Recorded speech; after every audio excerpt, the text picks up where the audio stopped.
므낫세 파행의 원인과 회개라고 하는 지하에서 오늘 말씀을 함께 상고하며 은혜를 나누고자 합니다. 저는 성경을 보면서 가끔 어떻게 이럴 수가 있을까 하는 그런 생각을 하게 될 때가 있습니다. 오늘 본문처럼 정말 굉장한 아버지, 하나님께 인정받았던 아버지 히스기야가 그렇게 오랫동안 유다 땅에 온전한 여호와 신앙을 회복하고 세우고, 그래서 그 당시 모든 나라들이 히스기야를 존귀하게 여기고 스스로 와서 제물들을 바치는, 그럴 정도로 굉장한 명성을 얻었던 이런 놀라운 왕. 그러면 그 아들이 그냥 그가 만들어 놓은 배를 타고 그냥 유유히 그냥 큰 바다를 향하여 가면 더 발전하고 더 하나님의 뜻이 선명하게 드러날 것 같은데, 아니 히스기야의 이 엄청난 업적을 그의 아들, 그것도 여기 12세의 왕이 됐다 그런 거 보면,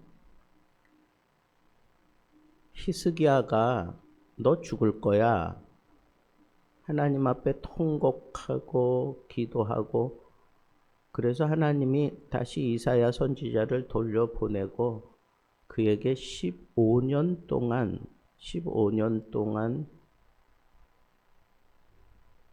생명을 연장시켜 주셨을 때, 그때 얻은 아들이란 말이에요. 하나님 앞에 생명을 연장받고 그때 얻은 아들이 바로 이 므낫세예요.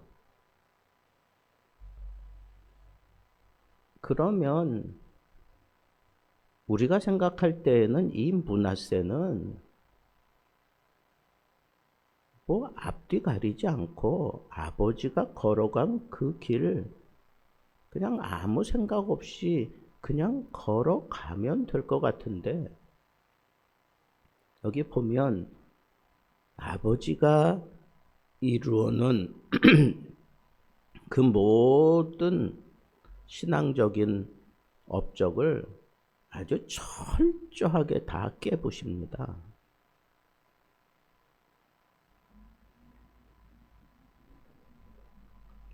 그래서 저는 생각해 봤어요.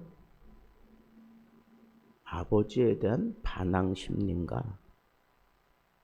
그런 생각도 얼핏 들었어요.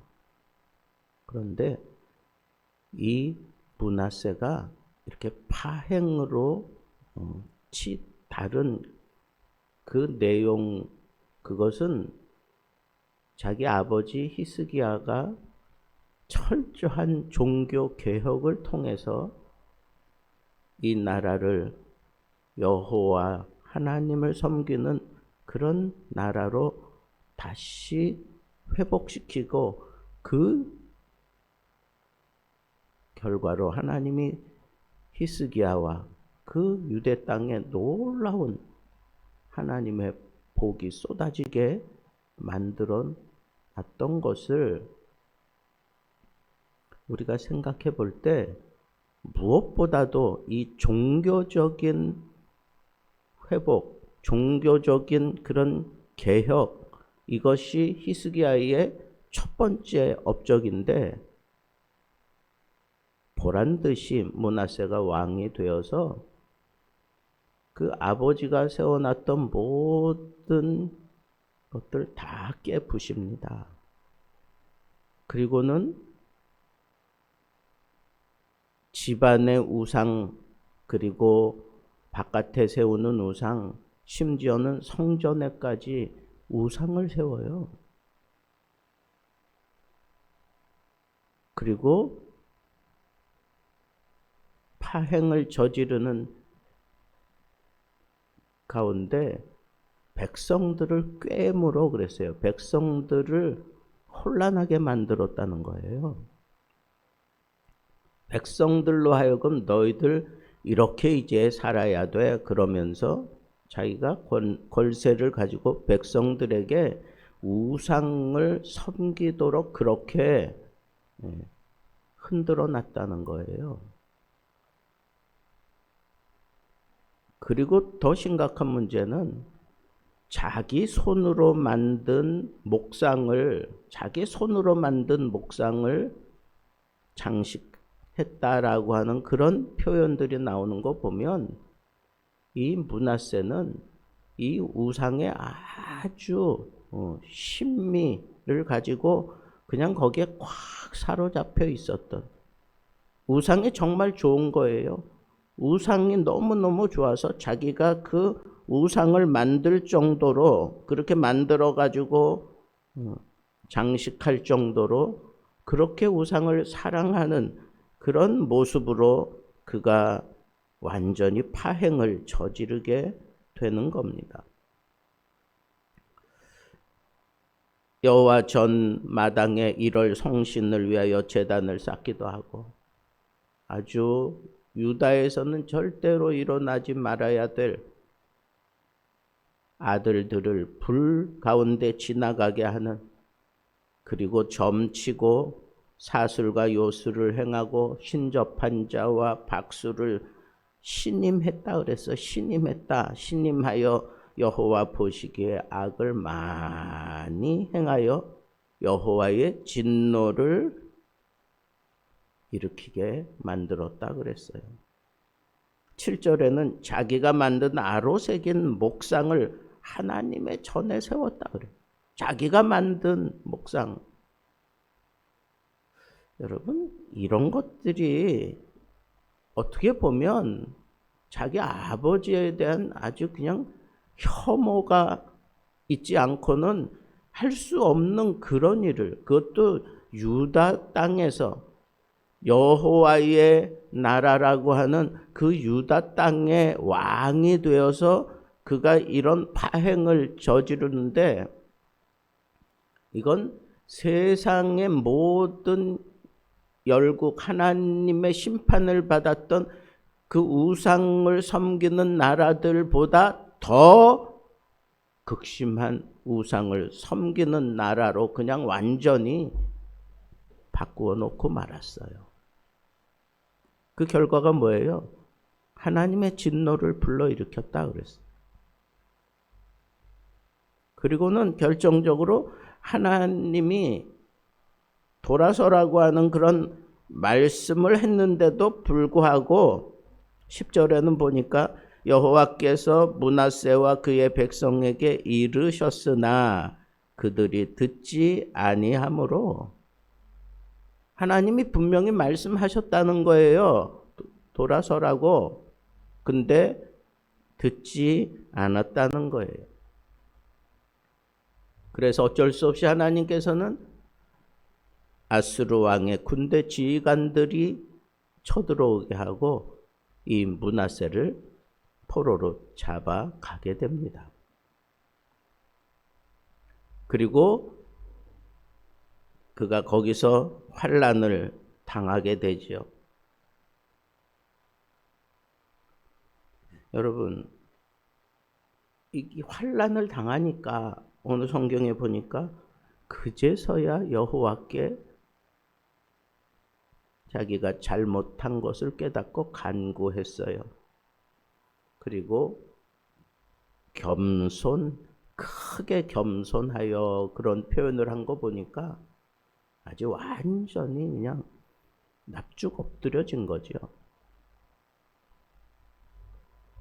그리고 기도하였으므로 하나님이 그의 기도를 받으셨고, 그리고 그의 간구를 들어서 그로 하여금 다시 예루살렘으로 돌아오게 만들어 주셨고, 그가 다시 왕위에 앉게 되고, 이후부터 그는 여호와가 하나님인 것을 그 고난 가운데 분명하게 깨달았기 때문에, 그리고 그 교만함을 다 내려놓고 철저하게 회개했기 때문에 그 모든 것들, 자기가 세웠던 그 모든 우상, 그리고 우상 숨기는 그런 모든 것들을 완전히 다 예루살렘 밖으로 내버렸다 하는 거 보면 그가 철저하게 또 회개하고 있는 모습을 여기서 볼 수가 있습니다. 그러나 그렇게 철저하게 회개했어도 백성들이 여전히 산당에서 제사를 드렸다 하는 것은 여전히 우상의 그늘에서 이 나라가 돌아서지 못했다라고 하는 씁쓸함을 남기고 있습니다.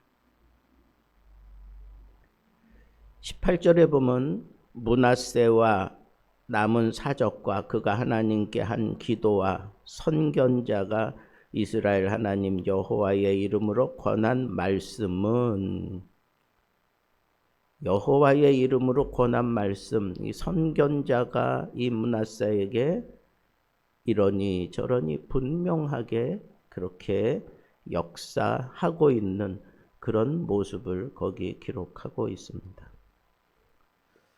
그래서 그는 처음은 개판이었지만 그가 회개하고 돌아선 이후에는 그래도 이 유다 나라의 그 명맥을 이어가는 그런 신앙적인 왕으로 그렇게 자기 인생을 마감하고 있는 것을 보게 됩니다. 많이 아쉬운 그런 왕이라고 저는 생각을 합니다. 그래서 저는 이런 측면에서 생각해 봤어요. 왜 므낫세는 이렇게 신앙적인 파행을, 그리고 이런 망해가는 정책을 펼쳤을까? 첫째는 그가 12살에 왕이 되었다 그런 거 보면 15년 연장받은 그 기간 동안 얻은 아들이니까 얼마나 참 신통방통하고 귀했겠어요. 그러니까 얼마나 그 아들을 물고 빨고 지냈을까 하는 생각도 해봅니다.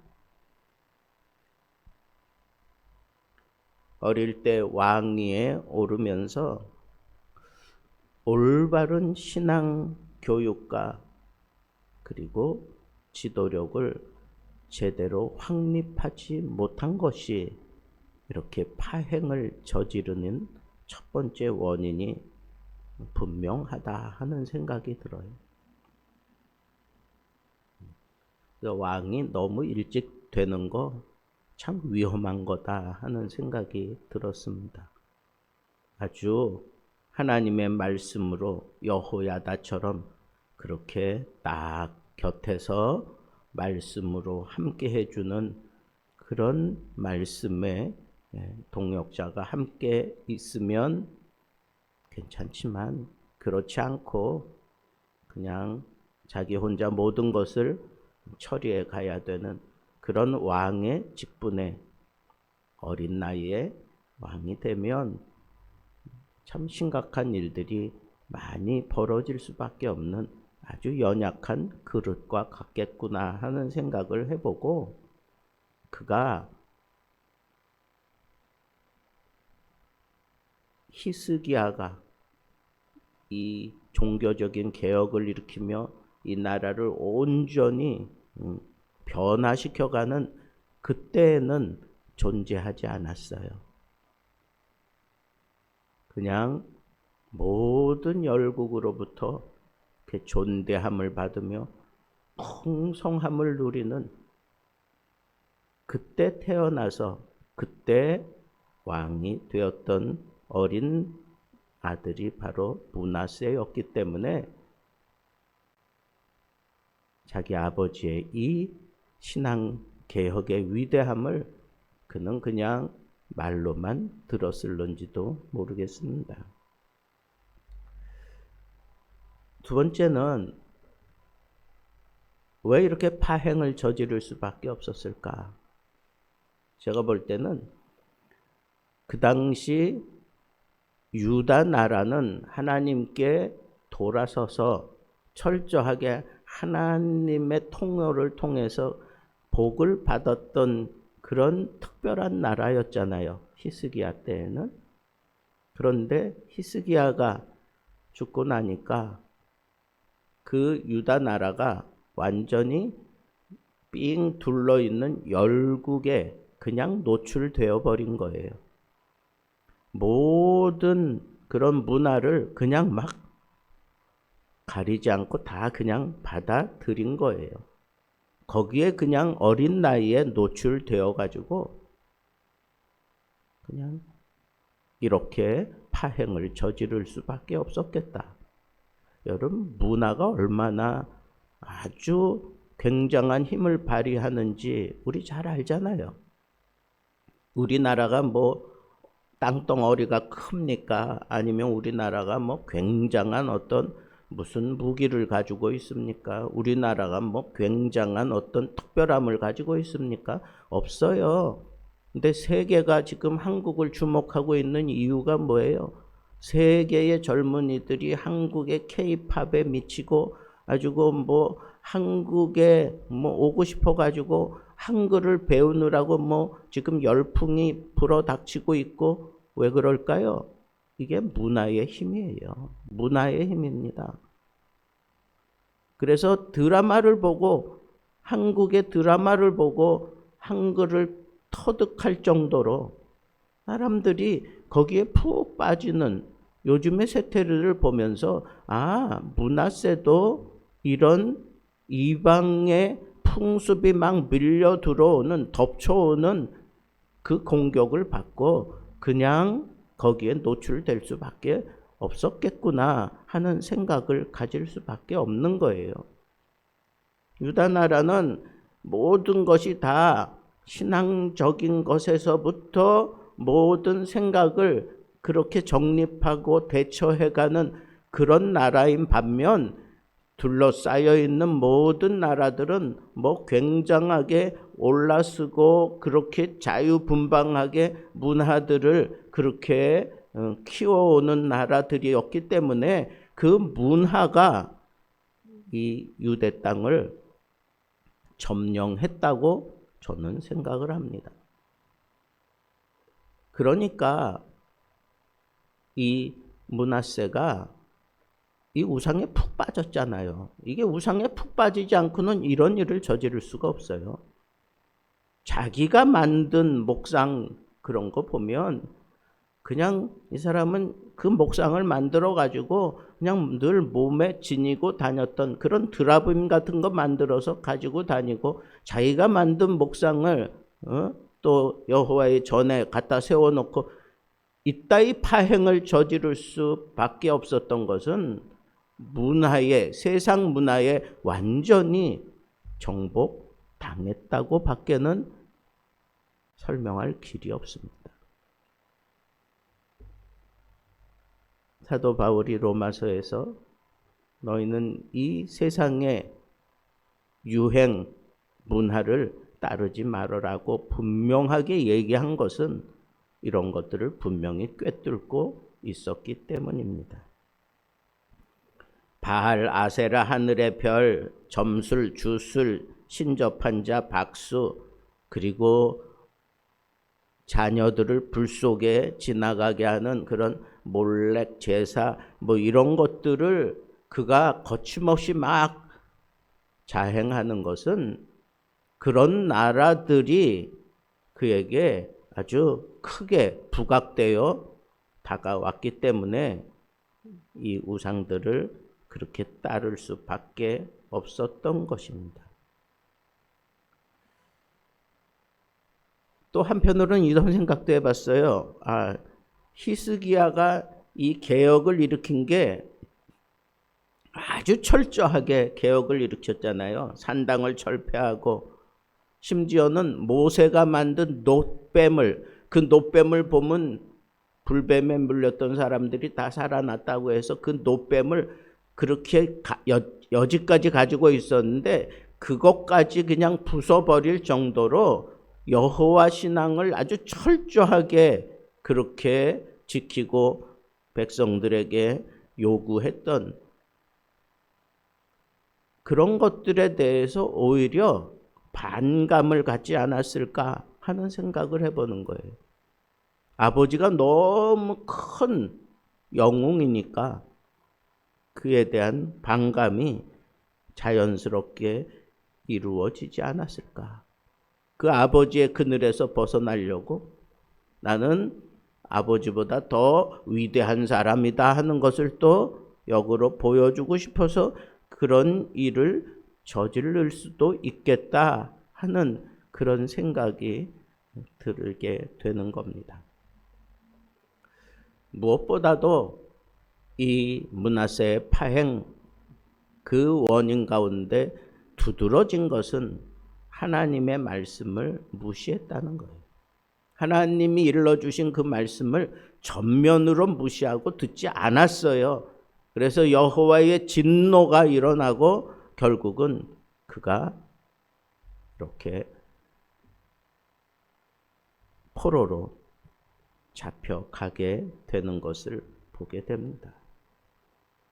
여러분, 하나님의 말씀을 무시하고 이방의 신들을 쫓고 그 우상을 탐닉하고 그리고 어릴 적에 왕이 돼서 그 부담감을 이런 세상의 어떤 문화로 채우려고 했던 이런 것들이 결국은 하나님의 말씀을 무시하는 그런 마음을 갖게 하고 결국은 하나님과 큰 괴리가 생긴 거예요. 하나님으로부터 멀어졌다는 거예요. 이게 진정한 파행의 원인인 것입니다. 그러나 그가 포로로 잡혀가서 고생하면서 그제서야 사람이 이런 고생을 하면서 자기를 돌아볼 수 있는 그런 눈이 생기고 그제서야 여호와의 하나님 되심을 그가 인정하고 철저하게 크게 회개했다 그런 거 보니까 크게 겸손했다 그런 거 보니까 우상을 섬기고 하나님의 말씀 무시하고 하나님과 동떨어진 그런 모습으로 살면서 이 사람 마음속에 교만이 꽉 들어찼는데 그 모든 것들을 크게 겸손하여 철저하게 통회하고 자복하고 하나님께서 그를 또 받아주시고 그를 다시 유대 땅으로 돌려보내시고 그가 다시 저질렀던 모든 죄를 그 모든 악을 다 부셔버리고 다시 여호와 신앙을 확립하는 그런 모습으로 마감할 수 있었던 것을 보면 그래도 하나님은 회개만 하면 살려주시는구나. 그래도 하나님은 돌아서면 하나님은 다시 품어주시는구나 하는 것을 깨달을 수 있고 그렇게 해서라도 하나님의 백성을 하나님의 나라를 하나님이 붙잡고 계시는구나 하는 이 사실을 생각하면서 한편으로는 한 마음 구석에 뜨뜻함이 이렇게 차고 올라오는 것을 부인할 수가 없습니다. 여러분, 오늘 저는 이 므낫세의 파행을 통해서 세상 문화가 세상의 이 풍속이 얼마나 우리를 위협하고 우리에게 무시 못할 존재인가를 깊이 깨달았다면 저는 제 설교 잘했다고 생각할 겁니다. 여러분, 세상은 우리를 둘러싸고 그들의 풍습으로 우상을 우리에게 계속해서 집어넣으려고 조여오고 있는 이때, 과연 우리는 이 여호와 신앙 어떻게 지킬 것인가? 무엇보다도 하나님 말씀에 귀를 기울이고 하나님과 철저하게 떨어지지 않고 하나님 붙잡으면 사는 거고, 하나님 손 놓아 버리면 나는 망한다 하는 이 사실 하나만 명심하고 몰려드는 이 세상의 문화들을 여호와 신앙으로 철저하게 지켜낼 수 있는 이 말세지말의 마지막 신앙의 보루로 그 신앙을 지켜갈 수 있는 믿음의 사람들 되기를 우리 주님의 이름으로 축복합니다.